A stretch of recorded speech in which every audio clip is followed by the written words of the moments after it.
Hello കൂട്ടുകാരെ, നമസ്കാരം. ഞാൻ ഇന്ന് വന്നത് സോഫ്റ്റായിട്ട് എങ്ങനെ ബീഫ് ഫ്രൈ ഉണ്ടാക്കിയെടുക്കാമെന്നുള്ളതിൻ്റെ ഒരു റെസിപ്പി കാണിച്ചു തരാൻ വേണ്ടിയിട്ടാട്ടോ.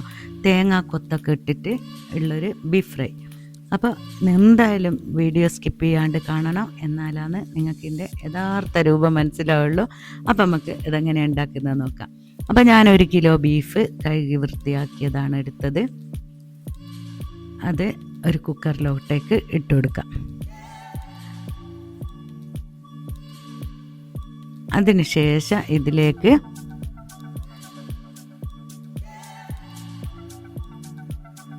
രണ്ട് ടേബിൾ സ്പൂണ് മുളക് പൊടി ഇട്ട് കൊടുക്കാം. അത് ഒരു 3 സ്പൂൺ ആയാലൊന്നും പ്രശ്നമില്ല, പക്ഷേ എരിവ് കുറഞ്ഞു പോകാൻ പാടില്ല. ഇതിലേക്ക് 1/2 ടേബിൾ സ്പൂണ് മഞ്ഞൾപ്പൊടി കൂടി ചേർത്ത് കൊടുത്തിട്ട് ആവശ്യത്തിനുള്ള ഉപ്പും കൂടി ചേർത്ത് കൊടുക്കാം. ഉപ്പിനൊന്നും നമുക്ക് ഭയങ്കര കറക്റ്റ് അളവ് പറയാൻ പറ്റില്ല കേട്ടോ. പാചകം ചെയ്യുമ്പോൾ ഓരോരുത്തർക്കും പിന്നെ ഓരോ രീതിയിലുള്ള ഒരു ഇറച്ചിൻ്റെ വലിപ്പോ ഇതെല്ലാം പോലെയാണ് ഉപ്പിൻ്റെ ഒരു കണക്ക്. അതുകൊണ്ട് കറക്റ്റ് ഉപ്പ് നമുക്ക് ആർക്കും പറയാൻ പറ്റില്ല. അപ്പം ഇതിലേക്ക് 1 ടേബിൾ സ്പൂണ് ഇഞ്ചി നന്നായിട്ട് ചതച്ചത്, ഫൈനായിട്ട് ചതച്ചെടുത്തതും കൂടി, അതും അത്ര തന്നെ വെളുത്തുള്ളിയും കൂടി ചതച്ചത് കൂടി ചേർത്ത് കൊടുക്കാം.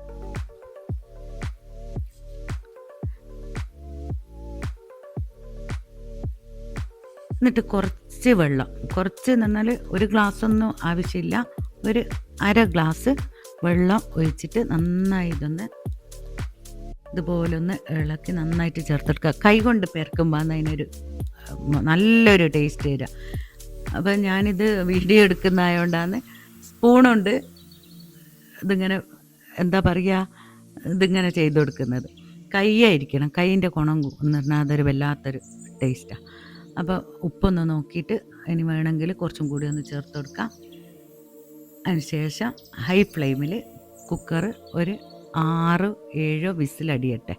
അത് ഇറച്ചിൻ്റെ ഓരോരോ പാകത്തിനനുസരിച്ചാണ് വിസിലടിപ്പിക്കേണ്ടത്. അതിനുശേഷം 1 മുറി തേങ്ങ എടുത്തിട്ട് ഇതുപോലെ ഒന്ന് കട്ട് ചെയ്തെടുക്കുക. അധികം കട്ടിയും പറ്റില്ല, എന്നാലോ ഒരൊത്ത കട്ടിക്ക് ഇതേ അളവിൽ എടുക്കുക. എല്ലാം ഒരേപോലെ ഒരേ മൊഞ്ചിലായിരിക്കണം കേട്ടോ.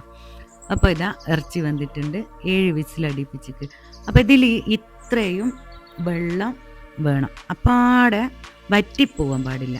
അപ്പാടെ വറ്റിപ്പോകുമ്പോഴാണ് എന്തായി പോകുന്നത്, ഹാർഡായി പോകുന്നത്. ബീഫ് ഫ്രൈ ഹാർഡായി പോകാതിരിക്കാൻ വേണ്ടിയിട്ടാണ് കുറച്ചൊരു ഇതിൽ ഇറച്ചി വെന്ത വെള്ളം വേണമെന്ന് ഞാൻ പറഞ്ഞു. അപ്പോൾ ഒരു അടിക്കനുള്ളൊരു പാത്രം അടുപ്പിൽ വെച്ച് കൊടുക്കുക. ഇത് ഞാൻ ഉരുളിയാണ് എടുത്തത്. ചീനച്ചട്ടി ആയാലും പ്രശ്നമില്ല, നോൺ സ്റ്റിക്ക് ആയാലും പ്രശ്നമില്ല.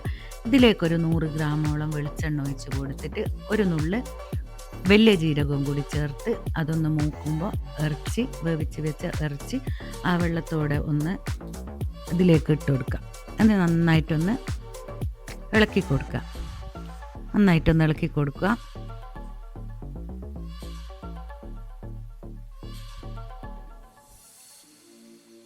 അതിന് ശേഷം കുറച്ച് കറിവേപ്പിലയും കൂടി ചേർത്ത് കൊടുക്കുക. അപ്പോൾ എനിക്ക് പറയാനുള്ളതെന്ന് വെച്ചാൽ, നമ്മളിതിങ്ങനെ പൊരിച്ചെടുക്കുമ്പോൾ തീ ചെറിയതാക്കി കൊടുക്കാൻ പാടില്ല. നമ്മളിത് കൈ വെക്കാതെ ഇങ്ങനെ അങ്ങോട്ടും ഇങ്ങോട്ടും ഇളക്കി കൊടുക്കുക ഹൈ ഫ്ലെയിമിൽ തന്നെ. ഇല്ലെങ്കിൽ നമ്മളെ ടേസ്റ്റിന് വ്യത്യാസം വരും. ഹൈ ഫ്ലെയിമിൽ തന്നെ ആയിരിക്കണം കേട്ടോ. അപ്പോൾ റെഡി ആയിക്കൊണ്ടിരിക്കുന്നുണ്ട്. ഇത്രയും പാകമാകുമ്പോൾ ഇത് വേറൊരു പാത്രത്തിലോട്ടൊക്കെ മാറ്റി കൊടുക്കാം. എന്നിട്ട് രണ്ടാമത്തെ ബാക്കിയുള്ള ഭാഗം കൂടി അതുപോലെ തന്നെ പൊരിച്ചെടുക്കുക. പൊരിയാന്ന് പറയുമ്പോൾ ഞാൻ പറഞ്ഞേക്ക് അധികം പൊരിയാൻ പാടില്ല, ഒരൊത്ത പാകാവാനേ പാടുള്ളൂ. എൻ്റെ രണ്ടാമത്തേലും കറിവേപ്പില കൂടി ചേർത്ത് കൊടുത്തതിന് ശേഷം നമ്മൾ മാറ്റി വെച്ച തേങ്ങാക്കൊത്ത് കൂടി ചേർത്ത് കൊടുക്കാം.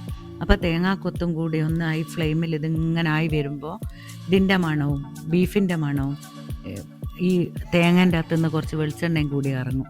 അപ്പോൾ അന്ന് സോഫ്റ്റായിട്ട് കിട്ടുക. കണ്ടില്ലേ, ഇതിൻ്റെ മണം തന്നെ മതി നമുക്ക് ചോറുന്നാനേ. അപ്പോൾ ഇത് എല്ലാവരും ഇതുപോലെ ഒന്ന് ഉണ്ടാക്കി നോക്കുക. എന്നിട്ട് കമൻറ്റിലൊന്ന് പറയണം കേട്ടോ, മറക്കരുതേ. അതിന് ശേഷം നമ്മൾ ആദ്യം പൊരിച്ച് വെച്ച ബീഫ് ഇതിലേക്ക് ചേർത്ത് കൊടുക്കുക. എന്നിട്ട് വീണ്ടും ഇളക്കി കൊടുക്കുക. അതിന് ശേഷം കുറച്ചും കൂടി കറിവേപ്പില കൂടി ഇട്ട് കൊടുക്കണം. ലാസ്റ്റ് കറിവേപ്പിലയും കൂടി ഇടുമ്പോൾ പിന്നെ ഒന്നും കൂടി ഇതൊന്ന് മൊഞ്ചാവുകയും ടേസ്റ്റ് ആവുകയും എല്ലാം കൂടി ചെയ്യാം. അപ്പോൾ വീഡിയോ ഷെയർ ചെയ്യാൻ മറക്കരുത്, ലൈക്ക് ചെയ്യാൻ മറക്കരുത്, കമൻറ്റ് ചെയ്യാനും മറക്കരുത്. ഇൻഷാ അല്ലാ ഇത്രയും പണിയാണ് ഇതിനുള്ളത്. ഇൻഷാ അല്ലാ അടുത്തൊരു വീഡിയോ ആയിട്ട് ഞാൻ വരുന്നതായിരിക്കും.